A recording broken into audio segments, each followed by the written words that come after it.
जब मेरी खाला मेरा रिश्ता मांगने हमारे घर आई तो तब मैं 9वीं क्लास में पढ़ती थी और शादी तो बिल्कुल नहीं करना चाहती थी।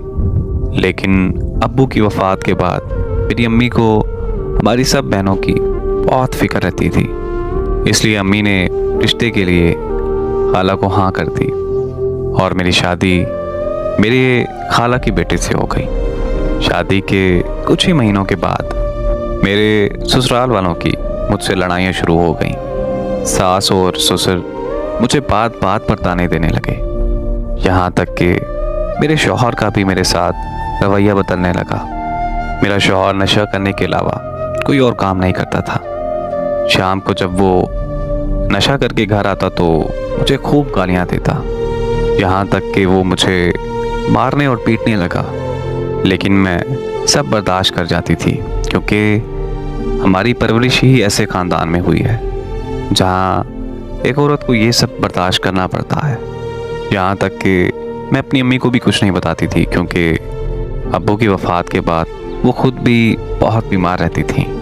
इन लड़ाई झगड़ों को चलते चलते 1 साल से ज़ायद का वक्त हो चुका था। मुझे अल्लाह ने बेटा दिया तो मुझे लगा कि अब सब ठीक हो जाएगा, लेकिन ठीक होने के बजाय झगड़े मज़ीद बढ़ने लगे और मेरी बर्दाश्त की हद ख़त्म होने लगी।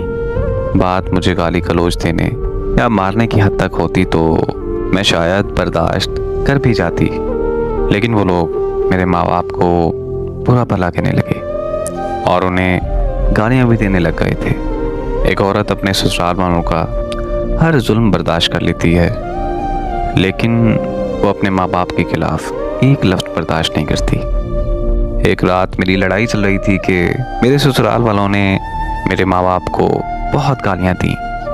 मुझसे बर्दाश्त ना हुआ तो मैंने भी आके अच्छी खासी सुना दी, जिसकी वजह से मेरे शौहर और ससुर ने मुझे छत से धक्का दे दिया। मुझे याद है वो रात जब मैं खून से लथपथ पड़ी थी और किसी एक को भी मुझ पर तरस नहीं आ रहा था। तब मेरी माँ आकर मुझे अस्पताल लेकर गई। मैं तो बच गई, लेकिन मेरे पेट में जो बच्चा था वो नहीं बच पाया। उस रात के बाद मुझे उनसे ऐसी नफ़रत हुई कि मैं कभी दोबारा उस घर में गई ही नहीं। मेरा शौहर मुझे तलाक नहीं दे रहा था तो मैंने अदालत में केस करके उससे खुला ले ली। खुला के बाद उसे एहसास हुआ कि उसने मेरे साथ कितना गलत किया। अब वो बहुत पछताता है और मुझसे माफ़ी का तलबगार भी है। मेरी तो जो ज़िंदगी बर्बाद होनी थी वो तो हो गई, उसके लिए शायद मैं उसे माफ़ कर भी देती, लेकिन वो और उसके घर वाले मेरे बच्चे के कातिल हैं और उस कत्ल के लिए मैं उन्हें कभी माफ़ नहीं करूँगी।